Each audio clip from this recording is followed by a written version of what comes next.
Welcome friends. Market में आज खेल होता हुआ नजर आया। कल जैसा बताया था आरएसआई बहुत ज़्यादा ओवर हीटेड है, सो आज वो कूल ऑफ की गई, काफ़ी हद तक कूल ऑफ कर दी गई है। हालांकि अभी भी ये 80 के ऊपर है और मार्केट में खतरा अभी भी बना हुआ है। ठीक है, और दूसरी बात अगर आपको समझाना चाहूँ डेटा के हिसाब से, तो आज का जो मूव था वो बहुत स्ट्रांग था और एफआईआईज लगातार बाइंग कर रहे हैं, इसलिए अभी और ऐसा ही माहौल बना रह सकता है। मैंने कल भी कहा था कि सिनेरियो खतरनाक है बाय के लिए, लेकिन अभी सेल नहीं बन रहा है। जब तक प्राइस एक्शन कंफर्म ना कर दे, सेल के ट्रेड्स लेना खतरनाक होगा। और अभी भी डेटा बहुत स्ट्रांग है। हालांकि बैंक निफ्टी में थोड़ी सी कमजोरी नजर आ रही है, उसको बात करेंगे, उसको समझने की कोशिश करेंगे। Let's start the video. Before we do that, I request to go to the disclaimer as per SEBI norm. जरूरत हो तो वीडियो को पॉज कर पढ़ें। देखिए, आज जो है ना volatility index all time high पे पहुंच गया है। ऑल टाइम हाई मतलब इस साल का सबसे हाईएस्ट लेवल है। इससे पहले वॉलेटिलिटी इंडेक्स इस लेवल पर कभी भी नहीं था। इस पूरे मार्च मैंने डेटा देखा, ठीक है, मैंने 1 अप्रैल से अभी तक का डेटा देखा है, कभी भी पूरे फाइनेंशियल ईयर में इतना हाई विक्स नहीं गया था। मई में मैंने कल बताया था आपको कि हाईएस्ट था, उसके बराबर पहुँच गए थे कल हम। आज उसने उसको भी पार कर दिया है, 13.44 ये है विक्स का लेवल जिस पर ये क्लोज हुआ है आज। 13.46 इनफैक्ट, और 3.62% की बढ़त है और ये हाईएस्ट है। इससे पहले 13.29 था मई में, शायद 11 मई को, तब इतना बड़ा अप मूव आया था। और आपको मैं समझाना चाहूँगा कि ये खतरनाक है, कि इसका मतलब है जो वॉलेटिलिटी आपने आज देखी या 2 दिन पहले देखी, ये अब लगातार चलती रहेगी, क्योंकि एफआईआईज बाइंग कर रहे हैं और मौका देख के डीआईएस सेलिंग भी करेंगे। लेकिन वो जानते हैं कि ज़्यादा सेलिंग नहीं करनी है उनको, मगर थोड़ा थोड़ा पैसा निकालते हैं वो उस टाइम के लिए जबकि एफआईआईज सेलिंग करने पे आए और वो फिर पैसा लगाकर वापस मार्केट को बचा सकें। So that's the game. अभी वो चालू हो चुकी है, वो दिख रहा है। एफआईआईज ने आज भी बाइंग करी है, वो डेटा भी दिखाऊंगा आपको। उससे पहले लेट्स अंडरस्टैंड कि आज मार्केट में और क्या हुआ जो यहाँ पे डेटा अपने पास प्रेजेंट है। तो देखिए, आज एडवांस डिक्लाइन रेशियो की अगर हम बात करें तो सेंसेक्स में बढ़ने वाले शेयरों की गिनती आज कम हो गई। कल 1413 शेयर बढ़ते हुए नजर आ रहे थे, ग्रीन में बंद हुए थे। आज वो घटकर 970 रह गए, तो कहीं कुछ माल बेचा गया है। और गिरने वाले शेयरों की गिनती ऑब्वियसली बढ़ गई है। जो कल 730 थी वो आज 1159, दैट इज 1159 हो गई है। वहीं अगर हम बात करें सेक्टर वाइज, तो कल एक भी सेक्टर नहीं था जो रेड में था, लेकिन आज कुछ सेक्टर थे जो रेड में थे। इनमें टॉप सेक्टर जो लूजिंग वाला था वो मीडिया सेक्टर था, हालांकि बहुत ज़्यादा नहीं गिरा है, 0.58% टूटता हुआ नजर आया। इसके अलावा आईटी भी 0.57% रेड में बंद हुआ है, लेकिन इसमें मुझे कुछ शेयर्स दिख रहे हैं जिसमें कि थोड़ी सी गर्मी है, रेड में तो बंद हुए हैं, उनकी भी बात करूंगा आज, आपको वो भी दिखाता हूँ। इसके अलावा रियलिटी सेक्टर भी आज थोड़ा सा रेड में बंद हुआ है, 0.46%, और एफएमसीजी और हेल्थ केयर भी ट्रेड में बंद हुए। इसके अलावा बाकी सारे के सारे सेक्टर बढ़ते हुए नजर आए और इंफ्रा सेक्टर जो था वो टॉप गेनर था आज का, 1.32%। कल फाइनेंशियल सर्विसेज जो है वो सबसे बड़ा गेनर था, मैंने जब बताया था आपको, तो उसके हिसाब से आज मार्केट फिर से गैप अप हुई। और आज एक्सपायरी के दिन भी शायद इसी वजह से वो साइड वेज रह गया, बहुत कुछ उसमें हुआ नहीं। हालांकि छोटा सा ट्रेड टेलीग्राम पे आखिरी में हमने करा और ठीक ठाक सा पैसा बना। उसमें कितने लोग कर पाए होंगे कैप्चर, क्योंकि काफ़ी क्विक था मूव, बट था वो ट्रेड अच्छा खासा। 3 गुना से ज़्यादा ऑप्शन हुई, 5 रुपये वाली ऑप्शन 16-17 रुपये की हो गई थी। हमने एक्सपेक्ट किया था डबल का, तो और डबल से ज़्यादा ही हो गई थी। खैर, वो एक आज का ट्रेड था, बट आज का दिन काफ़ी टफ था। I am sure that retail ने बहुत पैसा लूज करा होगा, क्योंकि मार्केट ने काफ़ी उथल पुथल मचाई, जो कि ऑब्वियस है। मैंने कल बता ही दिया था, वॉलेटिलिटी इंडेक्स की वजह से हो रहा है, वो होता ही रहेगा। और इनफैक्ट वो होना है, इसलिए वॉलेटिलिटी इंडेक्स बढ़ता हुआ नजर आता है। सो बी रेडी फॉर दैट। अभी कल फिर यही होता नजर आएगा। 13.46 विक्स इज फाइनेंशियल ईयर का हाईएस्ट है, कम से कम मैंने 1 अप्रैल से तो डेटा चेक करा है। I am not very sure इससे पहले जनवरी तक भी कभी गया था कि नहीं गया था, हो सकता है ये 12 महीने का भी हाईएस्ट हो। ठीक है, अब इसके अलावा बात करते हैं गोल्ड की, तो गोल्ड बढ़ता हुआ नजर आ रहा है। ग्लोबल मार्केट के जो संकेत हैं उसमें 63,500 पे ट्रेड कर रहा है गोल्ड, और इस समय 1.44% की स्टैगरिंग बढ़त है, 901 रुपये से बढ़कर ट्रेड कर रहा है। हालांकि इसके अलावा अच्छी खबर यह है कि बाकी सब चीज़ें कमज़ोर होती हुई नजर आ रही हैं, जो इक्विटी मार्केट के लिए अच्छा संकेत है, जैसे कि डॉलर, क्रूड, सिल्वर, ये सब आज नीचे की तरफ आते हुए नजर आ रहे हैं। सिल्वर 74,271 पे ट्रेड कर रहा है, 0.88% का डिप है, 656 रुपये, 656 रुपीज़ गिरकर ट्रेड कर रहा है। क्रूड में हालांकि अभी गिरावट आ चुकी है ठीक ठाक सी, और अभी और गिरता हुआ नजर आ रहा है, 0.62% टूटकर 6119 पे ट्रेड कर रहा है। और मुझे लग रहा है कि ये 6000 को छू देगा जल्दी ही। सो अगर आप ट्रेडर हैं तो आप उसके हिसाब से ट्रेड करने की कोशिश कर सकते हैं, अगर आपको समझ में आए तो। बाकी इसके अलावा जो डॉलर है वो भी आज रेड में बंद हुआ है, हालांकि बहुत ज़्यादा नहीं, बट छोटी सी गिरावट है, करीब 1.25 पैसे 1.5 पैसे की। लेकिन अभी भी ये बर्थ हाई लेवल पे है, ये एक अच्छा संकेत नहीं है। और इसके साथ में मार्केट नया हाई बना रही है, बनाती ही जा रही है और फिर तोड़ती जा रही है और नए पे नया हाई बन रहा है। और साथ में 21 मूविंग एवरेज वो भी दिखाऊंगा आपको चार्ट पे, पहले भी बताया, उससे भी प्राइस बहुत दूर हो गई है। सो खतरे काफ़ी सारे बढ़ गए हैं और बढ़ते ही जा रहे हैं। डॉलर इस समय 83.3925 पे ट्रेड कर रहा है, इस पर नज़र रखिएगा। 83 के नीचे आएगा तो ये कूल्ड ऑफ माना जाएगा और हमारी मार्केट के लिए या इक्विटी मार्केट के लिए ये फायदेमंद होगा तब। अभी ये खतरा बना हुआ है और ये अकेला भी धो सकता है। अगर ये ज़्यादा बढ़ने पे आया, इसके आगे चला और, तो ये इक्विटी मार्केट को नुकसान देगा। हालांकि अभी बाकी की सब बातें देखें तो निफ्टी बहुत स्ट्रांग चल रहा है, 168 पॉइंट के गेन के साथ 20,855 पे क्लोज हुआ है, जो कि 0.81% है। और इसके अगर हाई और लो की मूवमेंट की बात करें तो 152 पॉइंट्स का गेन है। वहीं अगर बात करूं कि जो आज क्लोजिंग है वो बहुत स्ट्रांग फिर भी मान रहे हैं हम, क्योंकि सेंसेक्स में शेयर गिरे हैं उसके बाद भी। क्यों? क्योंकि भाई ये बिल्कुल टॉप पे बंद हुआ है। आज का जो हाई था वो 20,864 का था और 855 पे, यानी कि लगभग 9 पॉइंट नीचे हम क्लोज हुए हैं हाई से, जो कि बहुत स्ट्रांग स्ट्रेंथ होती है। और कल फिर से गैप अप होता हुआ नजर आ सकता है। निफ्टी में तो एटलीस्ट बहुत दम दिख रहा है अभी, ठीक है। और मिड कैप निफ्टी है जो थोड़ा सा खेलता हुआ नजर आ रहा है, हालांकि भी कमजोर नहीं हुआ है, पर हो सकता है गिरावट अगर आनी है तो वहां से आती हुई नजर आए। या फिर बैंक निफ्टी से, बैंक निफ्टी मगर मजबूत है अभी भी। फिर बोल रहा हूँ, कल भी बताया था, सेल के ट्रेड लेना अभी भी समझदारी नहीं है। मार्केट जब इतनी स्ट्रांग हो तो अगर आप सेल के ट्रेड लेते हैं बिना प्राइस एक्शन के तो उन्हें हुक ट्रेड कहा जाता है, यानी कि उम्मीद की जा रही है उसके हिसाब से बिना प्राइस एक्शन के। उन्हें टेक्निकल ट्रेड नहीं, डिज़ायर ट्रेड कहा जाता है या हुक ट्रेड कहा जाता है, और वो गैम्बलिंग होती है, नहीं करनी चाहिए, ठीक है। फंस जाएंगे, मत कीजिएगा। प्राइस एक्शन कंफर्म करें तो ज़रूर कीजिएगा, बहुत अच्छा पैसा बनता नजर आएगा, उसको भी दिखाने की कोशिश करूंगा अपने चार्ट पे। हालांकि अभी बाकी बैंक निफ्टी की बात कर लेते हैं। बैंक निफ्टी आज 47,000 को भी पार करके क्लोजिंग दे गया है, 47,012 पे क्लोज हुआ है। 580 पॉइंट का फिर से एक गेन है, कल 1600 पॉइंट से ज़्यादा का गेन था, आज 1.25% बढ़ा है, कल 3.61% बढ़ा था। और प्रीवियस वीकनेस जो भी इसकी थी, जब निफ्टी पहले हाई पे हाई बना रहा था, उस सब को इसने आज बराबर कर दिया। लेकिन यही खतरे की बात भी है, आज का इसका जो हाई था 47,230 था, वहाँ से एक अच्छी खासी करेक्शन आई और उसके बाद 47,000 के पास ये क्लोज हुआ। हो सकता है कि ये फाइनेंशियल सर्विसेज की एक्सपायरी को मैनेज करने के लिए हो, या कल बैंक निफ्टी की एक्सपायरी है उसकी मैनेजमेंट या उसकी तैयारी के लिए हो। तो ये भी गेम अभी भी साफ नहीं है जिसके बेसिस पे हम इसको कमज़ोर मान सकते हैं, बट अगर देखा जाए तो ओवरऑल में ये कमज़ोर दिख रहा है।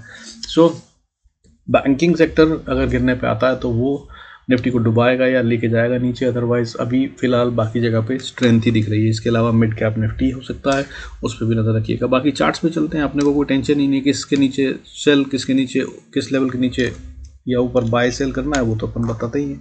कहाँ पे जाकर रुकेगी प्राइस वो भी सब जानते हैं, तो उसके अकॉर्डिंगली ट्रेड करेंगे, कमेंट्री करेंगे, नोट करेंगे तो बहुत फ़ायदे में रहेंगे।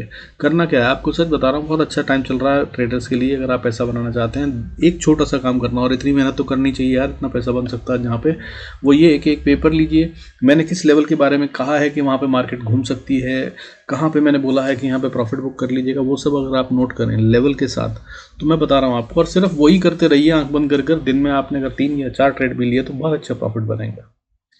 बाकी आप समझदार हैं, I am sure that you will be using it accordingly, और फ़ायदा हो रहा है तब आप जरूर देख रहे होंगे। और अगर अच्छा लग रहा है और फ़ायदा हो रहा है तो भाई लाइक, सब्सक्राइब और शेयर करना मत भूलिएगा। बाकी आइए चलते हैं चार्ट्स पे, लेट्स स्टार्ट दी एनालिसिस। देखो भाई, अपना निफ्टी का चार्ट है, ये रही 21 मूविंग एवरेज, ठीक है, वॉल्यूम वेटेड मूविंग एवरेज है। ये वॉल्यूम साथ कंफर्म्ड होती है, इससे प्राइस बहुत दूर चली गई है और ये यहाँ से वापस आएगी। हालांकि अभी मैंने चार्ट बहुत छोटा कर रखा है, डेली चार्ट है, इसलिए आपको शायद थोड़ा नज़दीक दिख रहा हो। तो ये है भाई, देखिए सिनेरियो। और अगर इसके मैं आपको मैपिंग या मेजर करके बताऊं तो भाई, प्राइस जहां पर है वहां से मूविंग एवरेज की जो बात करें तो भाई 900 पॉइंट ऊपर है, 900 पॉइंट से ज़्यादा, 935 point, 900 points away from moving average price नहीं रहती है निफ्टी की, तो कम से कम नहीं।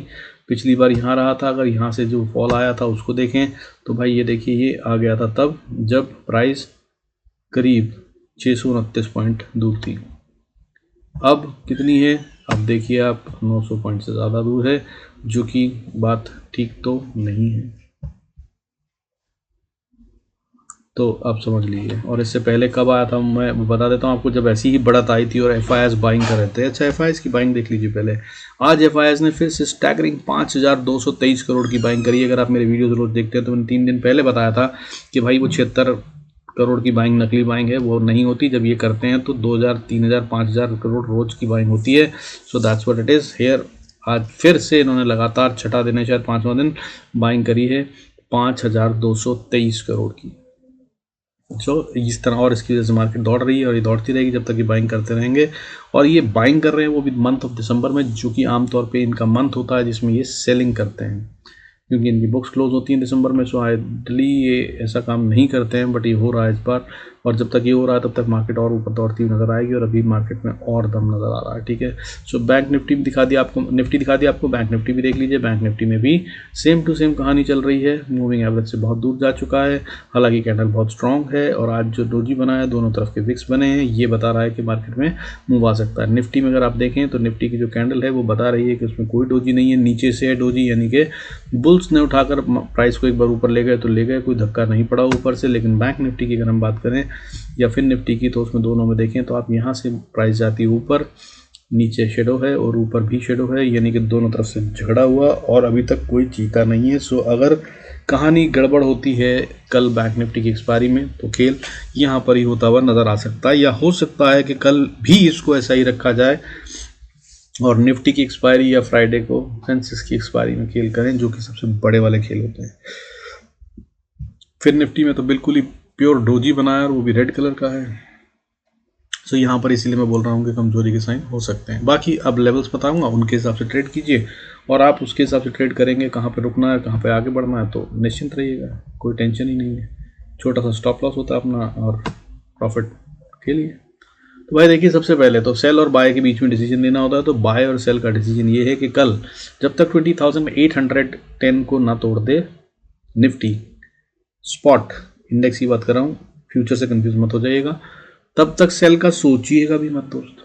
मार्केट बहुत स्ट्रांग है। हाँ, मैं सब कह रहा हूँ कि RSI बहुत ऊपर है, 80 के पार है, खतरनाक होती है, बहुत ज़्यादा बढ़ चुके हैं हम, 1100 पॉइंट से ज़्यादा निफ्टी और 3100 पॉइंट से ज़्यादा bank Nifty in last 6 sessions. 28 नवंबर से अभी तक 6 सेशन में इतना बढ़त आ चुकी है, यानी कि 1100 पॉइंट लगभग निफ्टी में और 3100 पॉइंट से ज़्यादा बैंक निफ्टी में बढ़ चुके हैं, जो कि बहुत ज़्यादा होते हैं। और करेक्शन आई तो इसी रफ्तार से आएगी, यानी कि अगर हम मान कर चलें कि इसकी 20-30% भी करेक्शन आए, जो कि एक एवरेज बात होती है, तो एक अच्छा खासा फॉल होगा, यानी कि 900 पॉइंट के करीब का फॉल बैंक निफ्टी में आराम से आ सकता है। और अगर निफ्टी की बात करें तो 300-350 पॉइंट का फॉल आराम से आ सकता है अगर करेक्शन आती है, जो कि बनती भी है। अदरवाइज दूसरा सिनेरियो हो सकता है कि प्राइस को साइडवेज रखा जाए और मूविंग एवरेज को ऊपर बढ़ने दिया जाए, जो कि बढ़ेगी अगर ऊपर ट्रेड होता है तो, और उसके हिसाब से फिर थोड़ा टाइम यहाँ पर रुकेगा, जिसे टाइम वाइज करेक्शन कहते हैं, और वो हो जाती है तो ये नहीं गिरेगी। लेकिन इस सिनेरियो में अगर आप ट्रेडर हैं तो आपको वैसे ही पैसा बनाना मुश्किल हो जाएगा, क्योंकि इसका मतलब ये है कि ऑप्शंस की प्राइस जो है वो डीके ही होती रहेंगी। हालांकि विक्स बहुत ऊपर है, इसलिए वो खतरनाक हो सकता है कि ऑप्शन के प्राइस बहुत देर तक शांत नहीं रहते। ऑप्शंस जो नज़दीक के प्राइस पॉइंट की भी हैं, जो कल तक 50 रुपये वाली मिल रही होंगी, वो आगे बढ़ती जाएंगी, रेट बढ़ता जाएगा, उतने ही डिफरेंस की ऑप्शन 70 रुपये 100 रुपये की मिलेगी। So that's what VIX means. तो इसका मतलब ऑप्शंस तो महंगी होंगी बाकी लेवल्स के हिसाब से। तो अगर सेल करना है तो भाई 20,800 जब तक ना टूट जाए तब तक सेल का सोचिएगा भी मत, ठीक है, बहुत स्ट्रांग है प्राइस। अब अगर बाय करना है तो फिर क्या करेंगे, तो बाय में तो देखिए भाई, ओपन स्काई में मैंने कल भी कहा था कि सिर्फ ट्रेल कीजिए स्टॉप लॉस और राइड कीजिए, कहाँ तक जा रही है अभी कहना मुश्किल है। हालांकि जो मेरे को लेवल दिख रहे थे उसके हिसाब से मैंने आपको बताया था, जो आज का लेवल बताया था वो 20,800 का ही बताया था मैंने, तो 800 को तो इसने पार कर दिया, ठीक है। तब जब हम 20,700 के पास थे, मैंने 800, 850, 690 के पास थे, हमने 800, 850 का लेवल कहा था, और उसके बाद मैंने कहा था कि 21,200 तक जा सकती है ये अगर जाने पे आई तो, और अब ये चलती हुई नजर आ रही है। सो इसके सिर्फ स्टॉप लॉस ट्रेल कीजिएगा अगर ऊपर जाती है। हाँ, और नीचे अगर आती है तो इंपॉर्टेंट लेवल्स काम करेंगे, ठीक है। हालांकि बाय से बचने की कोशिश कीजिएगा, जब तक प्राइस अगर 20,840 के नीचे आ जाए तो बाय का ट्रेड भी समझदारी नहीं होगी, याद रखिएगा। लेकिन सेल जो करना है वो 20,800 2010 के नीचे ना आए तब तक मत कीजिएगा, हालांकि उसके नीचे भी सपोर्ट है 20,770, उस पर अगर ब्रेक डाउन दे दिया तब असली में ये सेल में आएगी। और यहाँ से अगर नीचे चला तो फिर निफ्टी 20,690 से 70 के बीच में आकर सपोर्ट पाएगा, अदरवाइज यहाँ से बहुत चांसेस हैं कि बाउंस कर जाए, अदरवाइज ये इसके भी नीचे जा रहा है। और फिर इंपॉर्टेंट लेवल जो है वो 20,590 से 560 का एरिया है, यहाँ तक निफ्टी झटके में आ सकता है। और ये वो एरिया है जिसमें बहुत हाई प्रोबेबिलिटी है कि बाउंस बैक कर जाए। सो अगर आपने पुट क्लियर रखी हो तो ये वो एरिया है जहाँ पर कि अपना प्रॉफिट बुक कर लेना ज़्यादा समझदारी होगी, क्योंकि यहाँ पर अगर नीचे भी जाना है प्राइस को तो यहाँ रुकती भी नजर आएगी कुछ देर, और ऑप्शंस के प्रीमियम जो हैं वो इरोड होते नजर आएंगे। उसके बाद शायद ये इसके नीचे जाए अगर जाना भी है तो, हालांकि इससे ज़्यादा नीचे भी फिलहाल या इतना भी नीचे जाती भी दिख नहीं रही है निफ्टी, ठीक है, कहीं से कोई संकेत नहीं। बैंक निफ्टी की बात कर लेते हैं। सारा दिन साइड पे रखा है भाई, इसका जो इंपॉर्टेंट लेवल है उसको नोट कर लीजिए, 46,970 से 90 का एरिया, इसमें ट्रेड मत कीजिएगा। इसके नीचे है तो सेल कर लीजिएगा, ऊपर है तो बाय कर लीजिएगा। That's how the game is, bottom line. अब अगर बाय करते हैं और ऊपर जाते हैं तो पहली रेजिस्टेंस जो आती है 47,070 और अगली रेजिस्टेंस जो आती है वो 47,200 10-20 का एरिया।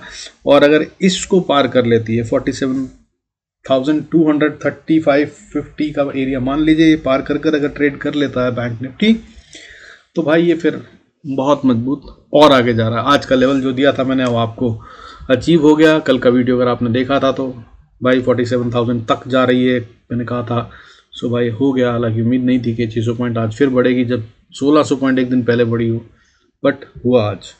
और अब कल के लिए क्या कह रहा हूँ, 47,200 ही अगर पार कर लेता है तो फिर भाई ये 47,500 फिर 47,850 और 48,000 तक जाता हुआ नजर आ सकता है, और 48,250 भी आ सकता है। सो स्टॉप लॉस ट्रेल कीजिएगा बाय के ट्रेड में रहकर, और छोटे छोटे स्टॉप लॉस लगाइएगा, बार बार हिट हो जाए तो भी लगाइएगा। मैंने कल भी ये कहा था, आज बचे होंगे अगर आपने वो करा होगा जो मैंने कल कहा था। स्टॉप लॉस जरूर लगाइएगा, छोटा लगाइएगा, बाहर निकाल दे मार्केट दोबारा से एंट्री ले लीजिए, कोई बात नहीं, लेकिन स्टॉप लॉस के बगैर मत बैठिएगा, अदरवाइज आप डुबा दिए जाएंगे, आप डर जाएंगे, जो भी प्रॉफिट होगा वो सब खा जाएंगे और आपकी साइकोलॉजी हिला देंगे। ये गेम चल रहा है इस समय मार्केट में, ठीक है। अब सेल की बात करते हैं। बैंक निफ्टी को अगर सेल करना है तो 46,980-70 के नीचे आए तभी सेल का सोचिएगा, और सेल करें उसके बाद तो फिर एक सपोर्ट जो है वो 46,865, उसके बाद 738, और उसके बाद फिर एक मजबूत सपोर्ट जो बनती है वो है 46,432। यहां से वापस बाउंस बैक कर लेना चाहिए अगर कोई गेम होता भी है सेल साइड का, बिकॉज ऑफ द एक्सपायरी और बुल्स कंट्रोल में है तो वो यहां से बाउंस कर जाएंगे। तो ये वो जगह है जिसको बहुत नज़र में रखिएगा, और प्रॉफिट बुक करना हो तो बेहतर होगा अपना स्टॉप लॉस छोटा ट्रेल कर लीजिएगा, क्योंकि अगर इस लेवल को तोड़ा तो फॉल और तेजी से आएगा और बहुत शार्प हो जाएगा उसके बाद, क्योंकि इसके बाद जो सपोर्ट आ रही है वो फिर 46,400 मान लीजिए है वैसे साइकोलॉजिकल, लेकिन इसको तोड़ा तो असल में 46,290, और फिर उसके बाद अगर नीचे की बात करें तो करीब करीब 46,000 तक जाती हुई नजर आ रही है बैंक निफ्टी अगर जाता है तो। 46,050 से 46,020 का एरिया है, यहाँ पर आकर प्राइस को रुकना ही होगा। हो सकता है इससे 50 पॉइंट और पहले रुक जाए, बट अदरवाइज अगर गिरना भी है तो यहाँ पर आकर प्राइस को कल रुकना ही होगा, और टाइम बिताएगी, डिस्ट्रीब्यूशन कंसोलिडेशन होगा तभी उसके आगे जाएगी, और उससे पहले नहीं जाएगी। मोर ओवर यार एक्चुअली 46,000 तो मैंने आपको कई बार बताया, 1000 वाला एरिया जो होता है और 500 वाला एरिया, ये बहुत स्ट्रॉन्ग साइकोलॉजिकल सपोर्ट लेवल का काम करता है। सो यहाँ पर रुक जाना चाहिए मार्केट को। हाउएवर अगर नहीं रुकती है तो लेवल्स नोट कर लीजिए, 45,785, 45,511, 45,100, 42 या 300 का एरिया है, 150 से 300 का एरिया, यहाँ तक भी बैंक निफ्टी चल सकता है जिस तेजी से बढ़ा है। करेक्शन अगर आई तो वो भी धीरे नहीं होगी, इनफैक्ट करेक्शंस तो हमेशा तेज ही होती हैं, तो इस बार और भी तेज हो सकती हैं। अब बात कर रहे थे फिर निफ्टी की, अगर छोटा सा समझना चाहते थे कि फिर निफ्टी को तो आज यार स्ट्रेट लाइन में रखा गया, बिल्कुल भी मूवमेंट नहीं करने दिया। आखिरी में एक थोड़ा सा छोटा सा मूव हमने कैप्चर करा, वही एक मूव था जो कैप्चर कर सकते थे, वो भी हीरो था, क्योंकि ऑप्शंस के प्राइसेस जीरो हो चुके थे। ऑलमोस्ट 5 रुपये की ऑप्शन खरीदी थी हमने और करीब 15 रुपये की हो गई थी, ठीक है। पुट और ऑप्शन दोनों हमने खरीदी थी call. So that's what it is. छोटा सा एक आखिरी मूव अगर आप वो देखना भी चाहते कि हमने कहाँ पर खरीदा वो, हालांकि वो बाद में क्लोज होते होते तक बराबर कर दिया गया। ये पॉइंट था जहाँ पर हमने करीब 3 बजे के आसपास, ये पॉइंट था जहाँ पे हमने ऑप्शन में कॉल पुट में मैंने कहा था कि गेम अभी ओवर नहीं हुआ है और ये होगा। उसके बाद ये यहाँ से चली तो 70-72 तक गई थी, 74 तक। इस मूव को सिर्फ हमने कैप्चर करा और क्योंकि ऑप्शन उस समय सस्ती थी इसलिए वो प्रॉफिट दे गई। हालांकि उसको थोड़ी देर बाद फिर ड्रॉप आया और वो वापस आ गई अपनी प्राइस। हालांकि क्लोजिंग भी 6-7 रुपये पे ही हुई है, हम लॉस में नहीं होते अगर आप बैठे भी रहते तो।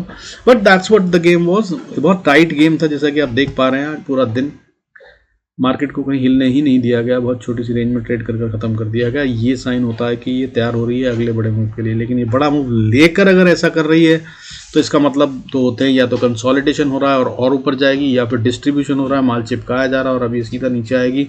तो दोनों संकेत बनते हैं। तो अब इंपॉर्टेंट क्या है? लेवल्स इंपॉर्टेंट है। लेवल्स के लिए भाई देखिए 20,989 के जब तक ऊपर है तब तक बाय ऑन डिप्स। 21,085 के ऊपर चली जाए तो बाय एंड होल्ड, और उसके ऊपर अगला लेवल 21,136 और 160 है। इनको देख लीजिएगा, इनको अगर पार कर ले 21,160 को तो फिर ये बहुत स्ट्रांग और अप मूव देती हुई नजर आ सकती है। हालांकि कल ये ऐसा करेगी ऐसा नहीं लग रहा है, लेकिन बैंक निफ्टी का चलता है तो ये अपने आप हो जाएगा, तो नज़र रख सकते हैं। बाकी बैंक निफ्टी की एक्सपायरी में बहुत बड़ा मूव आता नहीं है यहाँ पे। फिर निफ्टी को कंट्रोल करा जाता है दूसरे शेयरों से, जैसे कि बजाज फिनसर्व, बजाज फाइनेंस जो कि बैंकिंग के शेयर नहीं है, या फिर SBI लाइफ, तो वो सब शेयरों से कंट्रोल कर लिया जाता है। बट हो सकता है कि उसका इम्पैक्ट इस पर एक बार आता तो है, तो नज़र मगर रखिएगा, ठीक है। दूसरा, अगर नीचे की तरफ बात करूँ 20,990 को तोड़ा तो फिर ये एक बड़े फॉल के लिए तैयार होगा। हालांकि 938 पे भी एक सपोर्ट है, बट वहाँ से अगर ये नीचे की तरफ चला तो 20,863 तक ये आता हुआ नजर आएगा।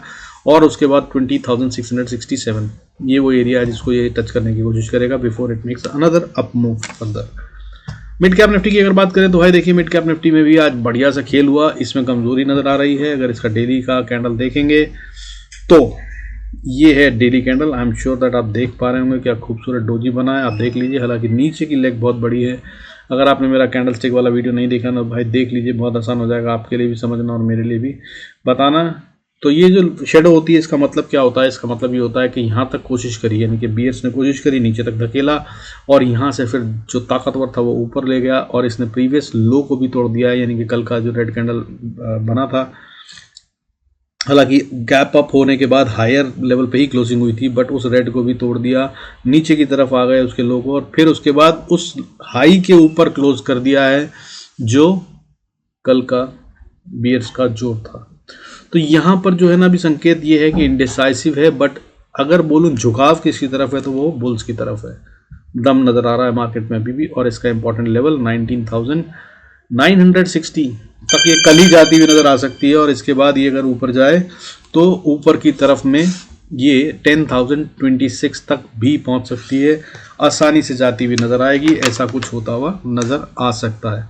बाकी अभी फ़िलहाल जा नहीं रहा है, लेकिन इसके बाद अगर नीचे आती है तो इंपॉर्टेंट लेवल जो आपको ध्यान में रखना है वो ये है कि 9,883 अगर इसके नीचे आ जाता है तो फिर ये थोड़ा सा वीक हो जाएगी। और उसके बाद जो वीकनेस है वो इसको 9,840 और उसके बाद 9,800 और 9,728 और उसके बाद 9,686 तक ला सकती है। ये वो इंपॉर्टेंट लेवल है। जब तक इसके नीचे नहीं जाती मिड कैप निफ्टी तो वो सिर्फ रिट्रेसमेंट या करेक्शन ही कहलाएगी, और इस तक ये आ सकती है और फिर वापस बाउंस बैक कर सकती है। होप इस सबसे आपको फायदा हो रहा है भाई, पैसे बन रहे हैं, अच्छा फायदा हो रहा है, समझ में तो आ रहा होगा कम से कम, और कुछ लर्निंग भी कर रहे होंगे। तो stay connected, thank you so much for watching. और अगर 1000 सब्सक्राइबर कर देंगे तो ये सब चीज़ें और ज़्यादा आराम से लाइव आकर सिखा पाऊंगा, क्योंकि वीडियो में थोड़ा लिमिटेड भी रहता है टाइम के हिसाब से। तो अगर आप सीखना चाहते हैं, आप इंटरेस्टेड हैं और आगे बढ़ने में फ्री ऑफ कॉस्ट सिखाऊंगा, तो don't forget to subscribe, like and share the video. Thank you so much, I will be thankful. Stay connected, God bless us all, see you in next video.